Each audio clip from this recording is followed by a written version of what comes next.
All right, guys. Hello, IB. This is your last integration unit, and it's going to go by quickly. This is your last piece of integration before you guys take your practice IB test. So there are a couple different things coming together in this unit. So other integration really includes trig, distance, and then also volume that we'll discuss at the end.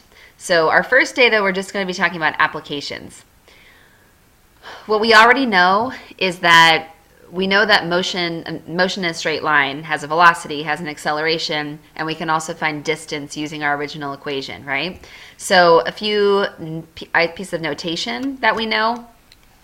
We know displacement is usually represented by S, and it's also your original, right? So it could also be your F of X. Velocity is your first derivative. It's also noted by a V with respect to t for time, or you can say that it's your F prime. And then your acceleration is usually denoted by an A with respect to t, also time, and then that's also your second derivative, right? For all of these problems, your t for time, we have to assume that we're talking about time in real life terms, so it has to be greater than or equal to 0. So all these problems that we're about to look at and that you're going to work on next class are all real life examples, so we have to respect time as a positive number. All right, so now that we have some common notation, we're going to go ahead and look at this example here, right? How do we find the total distance traveled?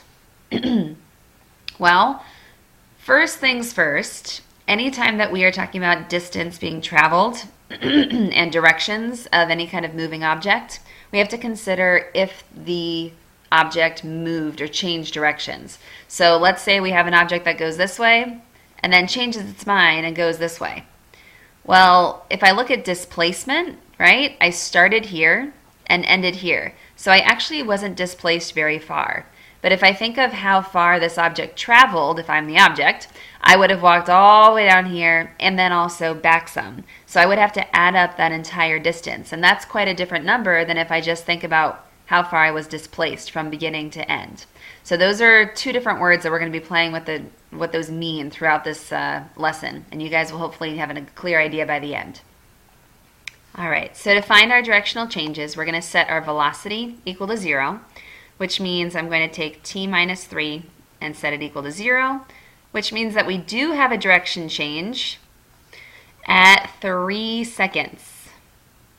All right, so after 3 seconds of the particle moving along its path, it winds up changing direction, okay? Once we know when it changes direction or if it changes direction, sometimes they won't change direction, and that's fine. Then choose our diagram method or integral method. If you're a visual person, you're going to probably like the diagram method. If you're more of an algebraic person, you'll probably like the integral method. So we're going to do this one both ways. And we are first going to do the diagram method. So in order to do the diagram method, we are going to have to find S. And to find S, that means we have to take the integral, right? We have to find the antiderivative of the velocity, which was t minus 3. And this is with respect to t. Doesn't mean we treat it any differently. It's just a different variable, okay? So if I do that, I wind up getting t squared divided by 2 minus 3t. And then I have this plus c because we don't know exactly what it started as, right? And we're not finding it from any point to another point at the moment. We're not finding from an a and b value. Don't forget the plus c. So t squared divided by 2 minus 3t and then plus our c. That now represents our original position equation because all we've done is gone backwards from the velocity equation that we were given, all right? So now we actually can find the position, and it's almost like we're monitoring the path of the object that's moving. So we are going to find the position at the beginning of the interval, since we're asked to find in the first 4 seconds, I believe the direction said. Let's take a look just to make sure. Find the distance traveled in the first 4 seconds, all right? So that means we want to start at 0 seconds, we want to end at 4, but we also want to take into consideration the change in direction. So we want to include 0 where we start, 3 where we change direction, and 4 where we end. So let's go ahead and find s at 0, and then s at 3, and s at 4. And again, these are just the positions of this particle in motion. So at 0 seconds, 0 minus 0 plus c, we start at whatever c is. 3 will have 9 halves minus 9 plus c. Okay? And I know we love fractions, so let's go ahead and simplify these fractions. I'm going to change this to 18 halves. So 9 minus 18, ooh, we've moved in a negative direction. I'm at negative 9 over 2 plus c. And then at 4, when I finish, I'm going to be at 16 over 2. And then minus 3 times 4, so minus 12, and plus c. And again, I'm just taking these values and substituting them for time because it's s of t. So these 0, 3, and 4 are replacing the time in my original equation, which is my distance equation, right? Where am I along the path? Position equation. So 16 divided by 2 is 8, so 8 minus 12, I'm going to wind up at negative 4 plus c. Okay? And remember, I've got to think about this. Negative 4 and 9 divided by 2, so that's a little bit more than 4. That's 4.5, right? So I can rewrite that if you would like. So 4.5 plus c is where I am after 3 seconds. If I have a negative value, that means I traveled in a negative direction. So since we're just looking at a two-dimensional motion here, right? We're talking about, it could be motion in any direction, but we're going to map it on a 2D scale. So we're talking about negative being moving left or down, and then positive being moving right or up, right? So we're going to look at it as left and right. And then we'll just draw a diagram. So this particle started at C. At 0 seconds, we are at this position C. Then we end up at negative 4.5. So that means I moved in a negative direction. And we are at C minus 4.5. Okay? Then I move again to negative 4 plus C. So here is negative 4. That means that my particle has moved 4.5 units to the left, and then I moved another half a unit to get back to negative 4. So my total distance traveled, since that was my ultimate question, well, I moved 4.5, and again, even though I moved left 4.5, I need to take the absolute value of that negative 4.5 because I'm talking about distance, so I need to make sure my answer is positive. Negative 4.5 plus the difference between negative 4.5 and negative 4, which is where I end, is a half. All right? So I wind up actually moving a total of 5 units. And I'm not sure, let's see, if I think we were told our units. Let's look back at the problem. In the problem, the units are seconds per, okay, centimeters per second. There we go. So we've actually moved a total of 5 centimeters. All right, so we can write our answer officially as 5 centimeters. If you're a visual person, you might like this because you're kind of mapping out the path. You're just finding positions along the path and then mapping it out and finding the total distance. If you're more algebraic, we're going to do the second method, which is the integral method. You want to set up 2 separate integrals taking into account the change of direction, right? So since I know that my particle started at 0, but it changed direction at 3, I'm going to have one of my integrals from 0 to 3, plus I'm going to have the other integral set up from 3, the change in direction, to 4. And if you notice, they link up. So 0 to 3, and then it links from 3 to 4, but they're 2 separate distances, just like in our diagram, they were 2 separate distances, okay? And I'm going to, again, use my velocity that I was given. So I'm going to use the t minus 3 with respect to t, so dt, and the t minus 3 again with respect to t. And you guys already found that the antiderivative is t squared over 2 divided by 2 minus 3t. And I'm going to evaluate that antiderivative between 0 and 3. And then I'm going to add it to the same antiderivative, but evaluated from 3 to 4. All right, so I just don't have the plus 3 here on this one because it's a definite integral.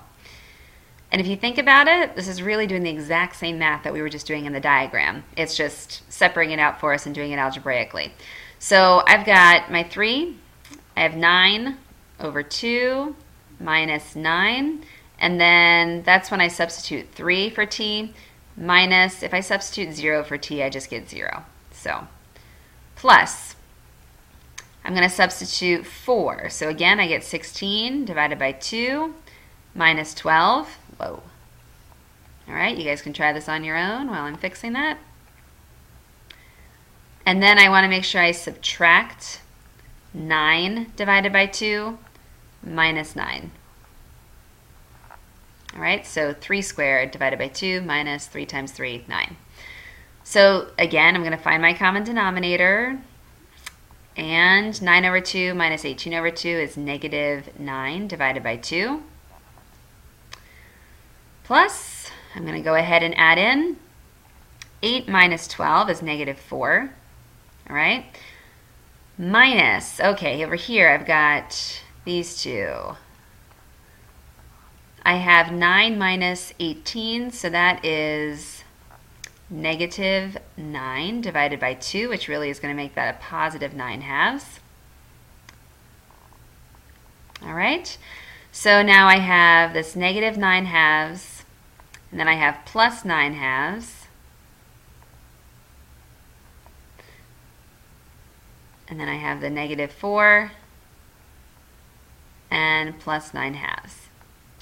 All right, so since we've been talking about distance, what we have to remember here is that the distance from 0 to 3 has to come out positive.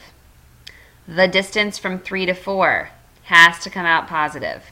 Since we're talking about distance, that means negative 9 halves we've got to take the absolute value of, and that means that this negative 4 plus 9 halves I have to take the absolute value of. They're two separate distances that we are adding together. So absolute value of 9 halves and absolute value of negative 4 plus 9 halves. Let's go ahead and finish this one up. Okay, so I have 9 halves positive plus, over here I've got negative 8 halves plus 9 halves, so that gives me 1 half.